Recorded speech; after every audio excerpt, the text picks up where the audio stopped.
আপনি যদি প্রমাণ করতে পারেন আমি গরুর মাংস খেয়েছি এবং গরুর মাংস রান্না করেছি, I will cut of my head. আপনারা বলছেন কোন সাহসে? আপনারা লিগ্যাল কেসের ভয় নেই আপনাদের? যে বিনা প্রমাণে, বিনা একটা ভুল তথ্য আপনারা গুজবের আকারে আগুনের মতো ফুলকির মতো ছড়িয়ে দিচ্ছেন। এবার বিফ কোপ্তা রান্না বিতর্কে স্পষ্ট জবাব দিলেন অভিনেত্রী তথা সঞ্চালিকা সুদীপা চট্টোপাধ্যায়। নমস্কার, আমি সুদীপা চ্যাটার্জি। যে সুদীপা গরুর মাংস খেয়েছে, গরুর মাংস রান্না করেছে বাংলাদেশে গিয়ে। এক নম্বর হচ্ছে, আমি জানতাম না যে ওখানে গরুর মাংস রান্না হবে, কিন্তু গিয়ে দেখলাম কুরবানির ঈদে যখন গরুর মাংস রান্না করা হচ্ছে, ফার্স্ট কথা আমি যেটা বলেছি, আমি এটা ছুঁবো না, আমি এটা খাবো না, আমি এটা রান্না করবো না। কাল থেকে পিতো মাকে নিয়ে অকথ্য ভাষায় গালিগালাজ করা হচ্ছে। মা তো নেই, আমি যদি কোনো অন্যায় করেও থাকি তার শাস্তি আমাকে দিন।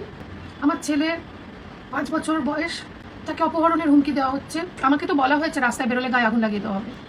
আমাকে যা খুশি বলতেই পারেন, বলুন, আপনাদের অধিকার আছে, আমাকে করেছেন আপনারা।